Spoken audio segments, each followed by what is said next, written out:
also so exhausted mentally and physically from the stress of raising a child. That's why I need Michael's support so badly. I tried my best to persuade Michael to stay. I'm also enduring Thea's crying every night. Plus, I'm nearing my mental limit from exhaustion. Raising a child has traditionally been a mother's job, right? Regardless of what I do, it's none of your business, Michael said, showing slight irritation. Are you serious? How can you plan a vacation to Mexico with your sisters at a time like this? I'm just going to leave my family and wife for a short while and have some fun. Saying that, Michael grabbed his bag with a grin and hurriedly left the house. I wanted to follow him, but I could hear Thea crying from inside the room, so I couldn't move. Tears wouldn't stop flowing as I tried to process my feelings. I didn't work so hard to support a man like this. I dreamed of building a good life together as a couple. However, Michael showed no willingness to work. Moreover, he took my gold card without permission and used it without hesitation. I've reached my limit with this manipulative man. I hardened my heart and began to plan my revenge on Michael. My name is Susan Diane. I am turning 30 this year. I started my career as a new employee in a major, well-known company. I've been working there since my younger days and have continued to work hard. One day, on my way home from work, feeling tired, I stopped by a bar. There I met my current husband, Michael. He was working as a bartender behind the counter. Michael is 28, 6 years younger than me. He has a very attractive face and a friendly personality. He was someone I could easily talk to about work concerns or just chat. Gradually, visiting that bar became a part of my daily routine. Our relationship developed, and we started living together as a couple.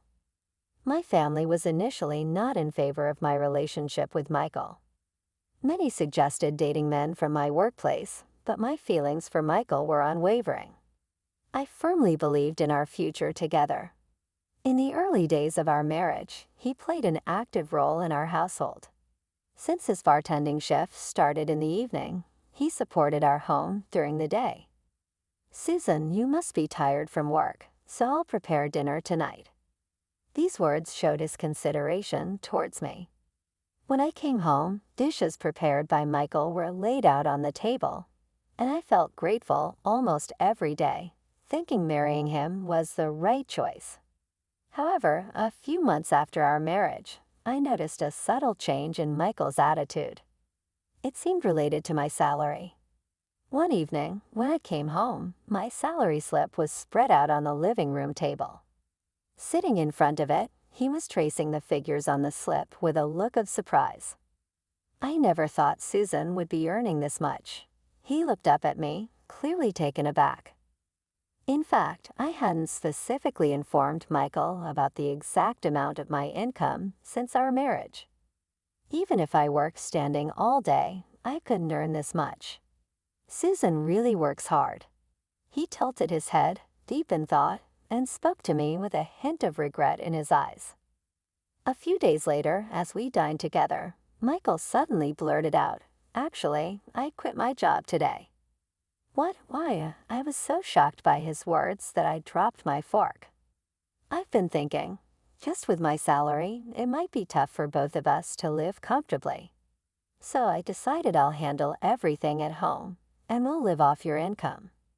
That way, you can focus even more on your work. But how can we manage with only one income? My voice trembled as I spoke.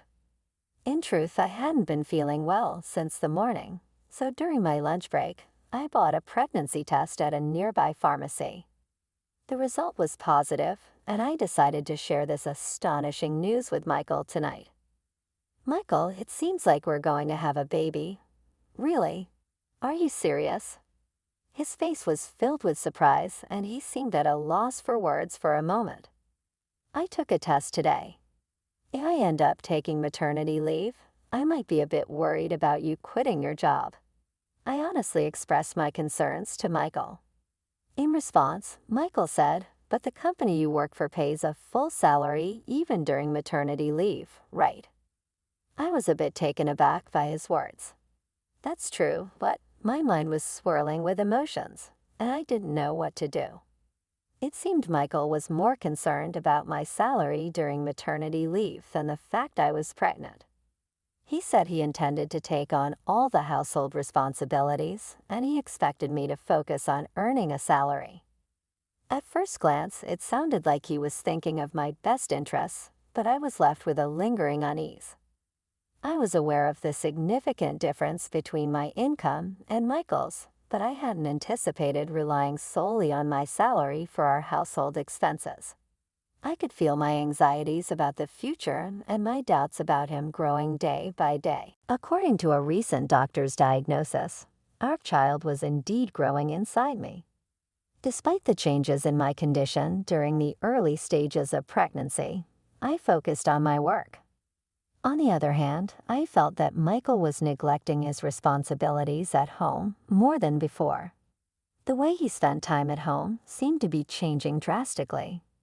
His tendency to shirk responsibilities became increasingly evident, and every time I returned from work, the house seemed more and more in disarray. When I lived in the kitchen, I saw a pile of dishes left unwashed. "Oh, you're back." Michael, lounging on the living room sofa, didn't do anything in particular when he saw me. He was engrossed in using his smartphone. "What are we doing for dinner tonight?" "Actually, I went to a large local bathhouse today and had a meal there." "I'm sorry, but could you heat up some frozen food for tonight?" He said this while lightly pointing towards the refrigerator. That day, I was honestly exhausted and hungry, and I didn't feel like arguing with him, so I relied on the frozen food he pointed out. Time passed, and I started my maternity leave. As I spent more time at home, I began to notice more pronounced changes in Michael's behavior. Even when I kindly asked him to take on household chores more often, Michael immediately retorted, "Since you are at home now, do it. It's not fair for me to always be the one doing everything." He became upset and left the house. Conflicts like this occurred frequently, making our marital relationship increasingly strained. However, the silver lining was that the baby in my belly was growing healthily without any issues. Time went on, and I eventually gave birth. I gave birth to a healthy baby girl. We named her Thea. I decided not to return to my parents' home for the birth and chose to welcome her here. To support that decision, my mother came to our apartment and helped with our daily life. I have an older sister by 2 years named Maran. She had already married a man named Vince and had started their new life together. Maran and her husband Vince hadn't been blessed with children yet, and Maran was a full-time housewife. One day, Maran visited our apartment by herself. She carried a large bag with her. "Susan, congratulations on your baby's birth." She celebrated the birth of my lively daughter and brought warm gifts for her. "She's truly adorable." She gently hugged Thea, looking at her with a joyful expression. I noticed Michael watching the scene from a corner with a smile. I felt a certain unease for some reason. My sister Maran was always cheerful, and with her beauty and charm, she attracted the attention of many men. Whenever Maran visited our home, I noticed Michael hovering around her. "Hey, doesn't it feel exceptionally hot today? My mouth is getting dry." Reacting to Maran's words, Michael quickly headed to the kitchen, took out some juice from the fridge, and started pouring it into a beautiful glass. He added ice and made a refreshing drink just for her. "Maran, here you go. I've prepared a cold juice for you." "Well, thank you, Michael. I wish my husband would be as thoughtful as you." Maran finished the juice in no time. Michael watched her with a smile and kept buzzing around her. Since Thea's birth, I noticed that Maran visited more often, and every time, Michael and Maran seemed to enjoy lively conversations together. On the other hand, I was overwhelmed by taking care of Thea and felt exhausted every day. These night cries, in particular, were tough, leading to many sleepless nights for me. Due to this lack of sleep and stress, Michael started to get irritated by Thea's prolonged night cries. I can't take it anymore. If this keeps up, I might lose my mind in this house. I couldn't contain myself after hearing that and exploded. If you don't like it here so much, why don't you find a job outside? You barely help around the house, and you don't take care of Thea at all. Michael shrugged his shoulders. Isn't the income during your maternity leave enough to sustain our current lifestyle? Do I really need to hustle and work outside? His eyes calmly yet sharply stared at me. From that gaze, I strongly felt that he had no intention to look for work. I couldn't believe he thought that way. Can you even imagine how much it's going to cost to raise Thea? I can't forgive a father who just skips housework and hangs out all the time. But Michael wasn't fazed by my words and began walking towards the entrance. Wait, Michael, where are you going? Michael quickly put on his shoes. I'm going to Maran's house, he replied in a low voice. I was taken aback.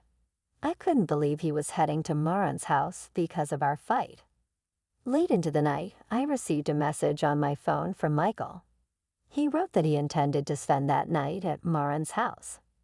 Concerned, I called Maran, and she lightly laughed, saying, "It's okay. Small spats between spouses are normal." The next day, when Michael returned home, he seemed to be organizing his things. As I approached to ask him, he said, "I'm packing for a trip." I was taken aback and exclaimed, "A trip?" My mind was in turmoil, unsure how to react. I've been really stressed these past few days, and when I confided in Maran, she suggested a short getaway. So we planned a trip all of a sudden. But where are you planning to go? To Mexico. I'm looking forward to delicious barbecue and various dishes. It's going to be a short stay of 2 nights and 3 days. I was bewildered by this and couldn't gather my thoughts. Wait, just the 2 of you? I asked, feeling a rush of anxiety. Don't worry, Vince is also joining. It's not just the 2 of us, he replied with a light chuckle. But I'm exhausted from taking care of Thea and emotionally drained. I need your help and support now more than ever. I desperately conveyed my feelings to Michael. Honestly, enduring Thea's cries every night is tough for me. And isn't it mainly the mother's role to raise the child? I can't believe you think like that. Going on a trip to Mexico with Maran and the others when things are so tough here. I'm going to refresh myself. It's important to have some personal time, even if it means leaving the family for a bit, Michael said with a smug smile, gazing coldly into my eyes. Shortly after, as he hurriedly left the room, his luggage for this short trip was set by his feet. I wanted to chase after him and talk, but I could hear Thea's pitiful cries from deep within the room, so I had no choice but to stay put. I quickly tried to contact Maran, looked for her contact information, and called her using my smartphone. Oh, I'm sorry I didn't mention this earlier, but I truly believe that taking a break is absolutely essential when things get mentally tough. So I searched for flight tickets and found some available seats to Mexico at just the right time. Vince can also take a short break, so even though it was a last-minute decision, we're going to Mexico. Oh, and my taxi is almost here, so I have to hang up now. Wait, Maran, why would you? Before I could finish my sentence, the call was disconnected. I was in shock for a moment, then began to wonder about something. Michael shouldn't really have any disposable income. How was he affording this trip to Mexico? Consumed by anxiety, I opened my wallet to check its contents. Oh no, my gold card provided by my company as an employee benefit, with all charges covered by the company, was missing. I hurriedly tried to contact Michael on his phone. Michael, you haven't taken and used my gold card without permission, have you? Actually, I borrowed it for a bit while you were in the bathroom. Right now, I'm at the exclusive Gold Card member lounge at the airport, about to enjoy some premium champagne with everyone. His reply was astonishingly calm, as if nothing was amiss. Taking my card without asking is utterly unacceptable, no matter how you look at it. I raised my voice, trembling with anger. Don't be ridiculous. We've always relied on your income to support the household. Using the gold card a little doesn't change our usual lifestyle. You're overreacting. Anyway, I'll enjoy my time here. He hung up abruptly. I was utterly devastated. Meanwhile, Thea started crying again in the next room, as if expressing her loneliness. Looking around the living room, I saw evidence of a life left in disarray, with items scattered everywhere and signs that cleaning had been abruptly stopped. Every day, I was swamped with taking care of Thea and household chores. Despite me being at my limit, Michael casually decided to take a trip to Mexico with Moran and the others. I couldn't believe what was happening. Tears streamed down my face from the anger and frustration. Then it dawned on me, I need to freeze my card. I immediately began searching for the contact details of the credit card company, but as I searched, I gradually calmed down and had an idea. What if I let him use the card on purpose for 2 days, and at the moment when he'd be in the biggest pinch, I would freeze the card? 3 days have passed since Michael and the others left for Mexico. That's when I decided to contact the card company. I requested them to temporarily freeze my gold card. Shortly after, I received a call from Michael. From his voice, I could sense that something unexpected had happened. Apparently, they were on their way to the airport with plenty of time after checking out of the hotel.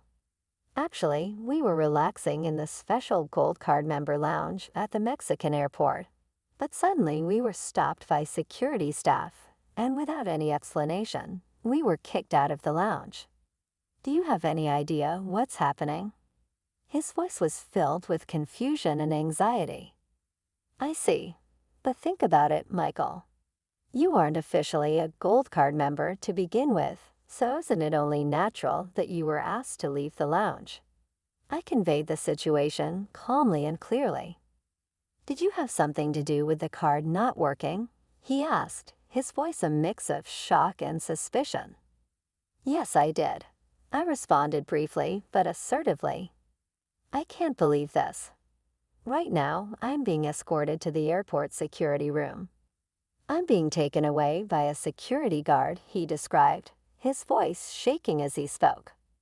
Well, you should have known that there would be problems using a card that it isn't in your name, right? I replied with utmost calmness. I never thought it would come to this. What if I can't return to the U.S. now? His voice was full of anxiety and impatience. I could visualize his belongings and wallet being thoroughly inspected. I couldn't help but smile imagining his situation.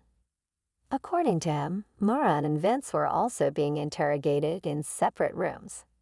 Even more shockingly, the entire travel expenses for Moran and the others were also charged using my gold card. I was taken aback by this startling revelation. A little later, I received a call from Moran. Susan, what were you thinking? We are currently being interrogated at the Mexican airport. Her voice was filled with anger. Moran, I genuinely had no idea. I never imagined that you all would use my gold card to pay for the trip. Michael came to our house, desperately seeking help. Vince and I planned this trip to Mexico to distract him. Since we joined as his support, we thought it was only natural for you, as his wife, to cover the expenses.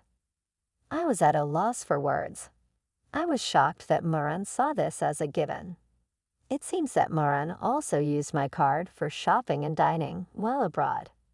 Susan, to resolve the issue, please lift the card suspension immediately. It's not that simple.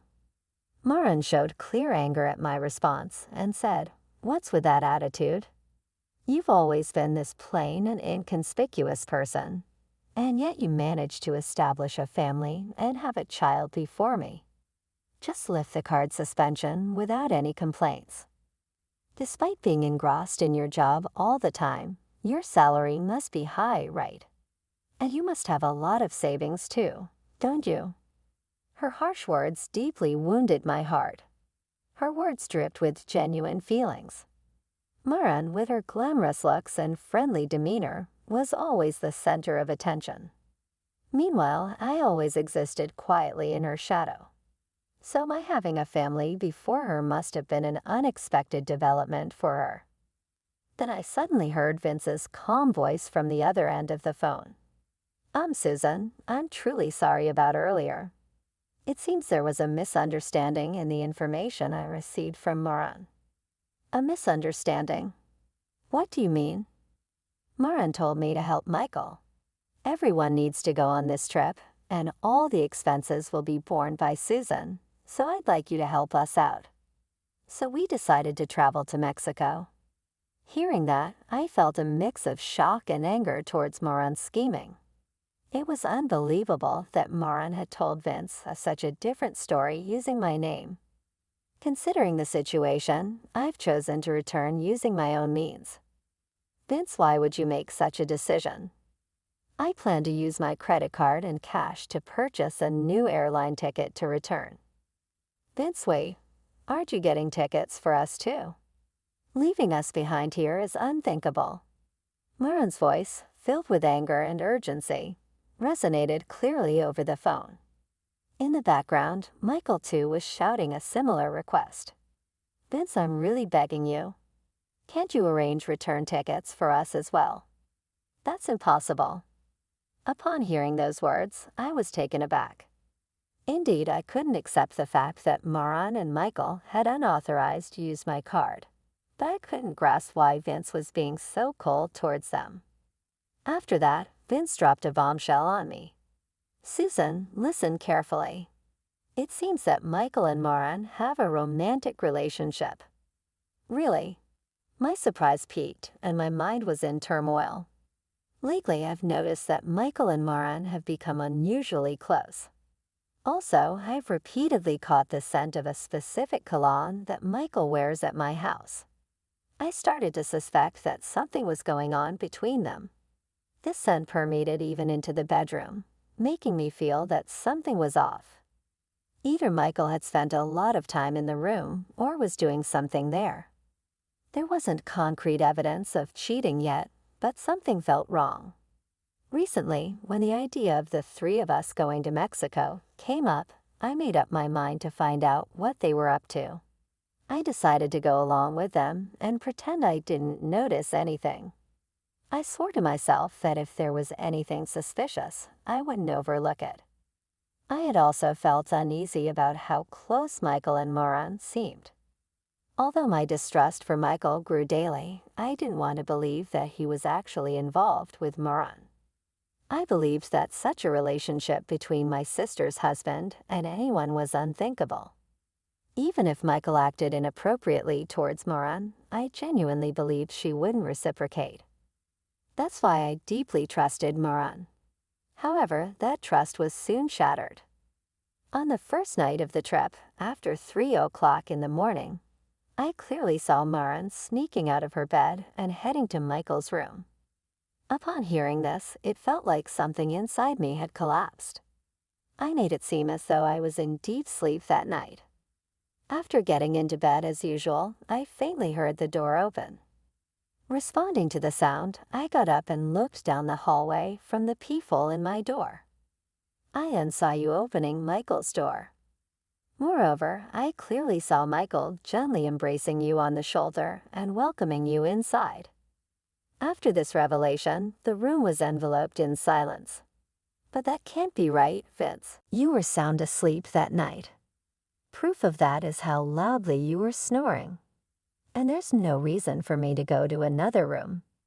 Maran's voice trembled slightly, and she seemed unable to hide her anxiety. That loud snoring was part of my plan. I pretended to be in a deep sleep to observe your actions, and though I hoped I was wrong, I saw you heading to Michael's room.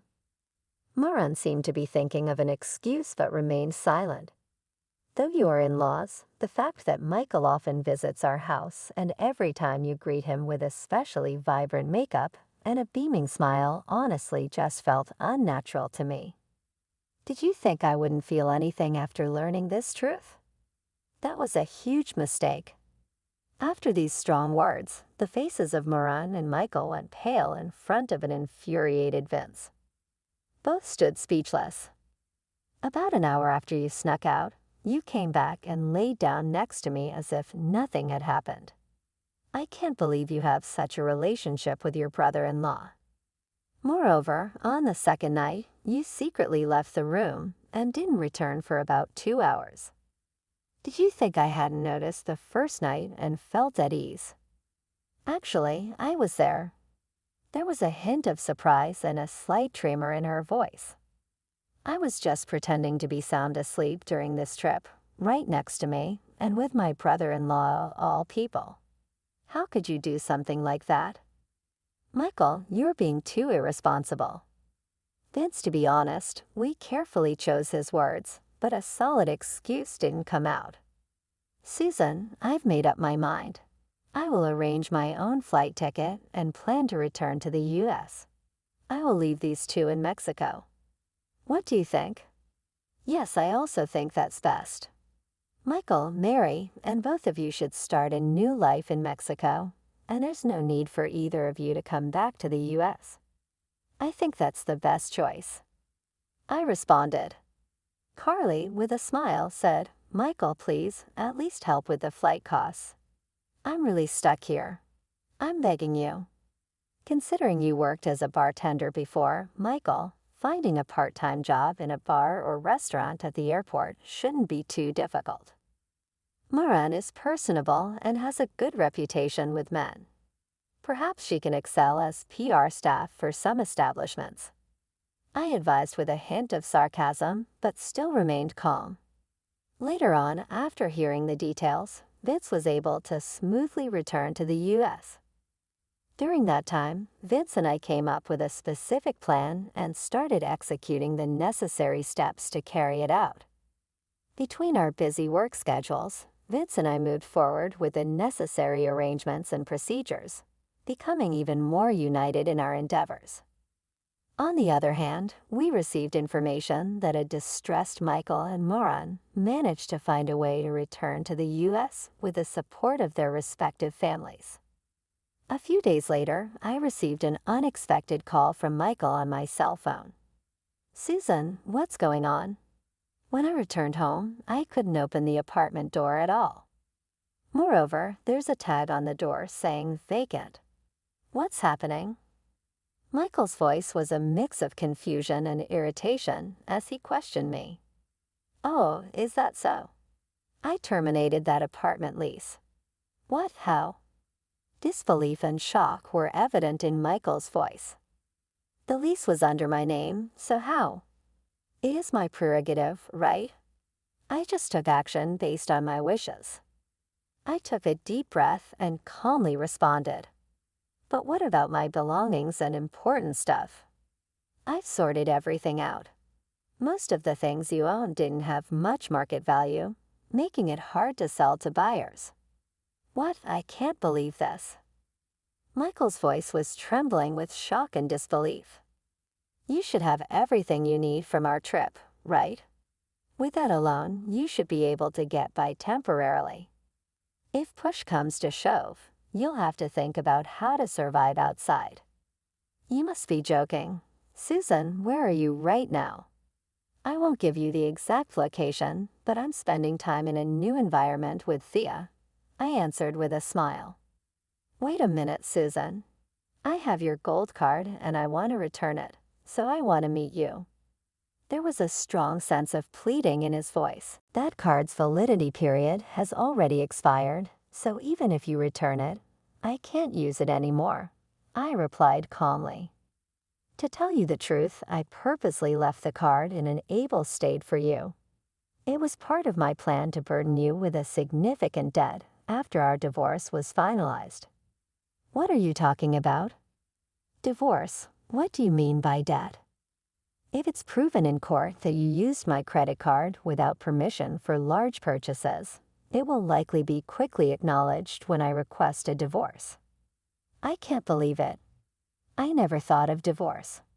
Right now, I don't have a place to live or funds. I don't know how I'm going to make a living. That's not my problem. I plan to raise Thea on my own from now on. I'm building a new life towards that goal. Wait, Susan, please listen to me till the end. I'm truly sorry and I want to apologize from the bottom of my heart. I absolutely don't want a divorce. Although I could sense Michael's desperation, I calmly hung up the phone. Maran seemed to be in a similar situation, appearing to have lost her place and was in turmoil. Vince, where are you right now? My key to the apartment isn't working. I don't know how I'm supposed to spend the night. Please do something, Maran pleaded with a tone of despair. I've already let go of that apartment. Our relationship ends here. Any future correspondence will be through lawyers. It's best this way. Don't contact me directly anymore. Goodbye. Wait, Vince, please just hear one thing. My involvement with Michael was only due to his persistent invitations. The only one I truly love is you. For that matter, you seemed pretty happy entering his room during the trip. Seeing you smiling and talking with Michael deeply hurt me. I feel I no longer want to be involved with someone who could do such things. After that, Maran was completely cut off from Vince, losing all means to contact him. A few weeks later, after consulting with professionals, I decided to divorce Michael. The process went smoothly. I carefully wrote and sent letters to both Michael and Maran, demanding appropriate compensation. Michael was also strongly demanded to return the full amount he had spent with the unauthorized use of the credit card. Vince proceeded with a procedure to end his marriage with Maran and later formally demanded a consolation payment from both Michael and Maran. Distraught, Michael and Maran looked for a new place to live and began their life in an old apartment that was about 40 years old. Michael searched for new job opportunities every day but couldn't immediately find one. However, he desperately made a living with day labor jobs like construction sites and helping with moving. Maran also looked for work to support their life, but having been at home for a long time, it was hard to immediately find a good job. Eventually, Maran took on a night job. The establishment was located in the downtown entertainment district and was known for attracting many male customers. Knowing this, Michael was deeply concerned about her safety and strongly urged Maran to avoid direct contact with the male patrons. Michael didn't fully understand the nature of Maran's job, and his mind was filled with anxiety and doubts. Didn't you also work as a bartender in the past, serving drinks and chatting? It's no different, she argued, reflecting on her past and confronting Michael.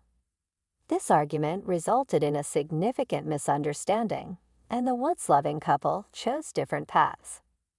They both became mentally and physically exhausted, forced into a financially difficult life. On the other hand, I acquired rights as Thea's parent and chose the path of a single mother. This decision wasn't easy, but it was necessary for Thea and for my own future. I receive support at work, can take maternity leave, and in an environment where I can raise Thea with peace of mind.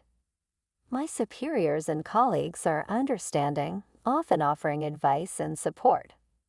When I return to work, I plan to place Thea in childcare and also get support from my mother to get through daily life.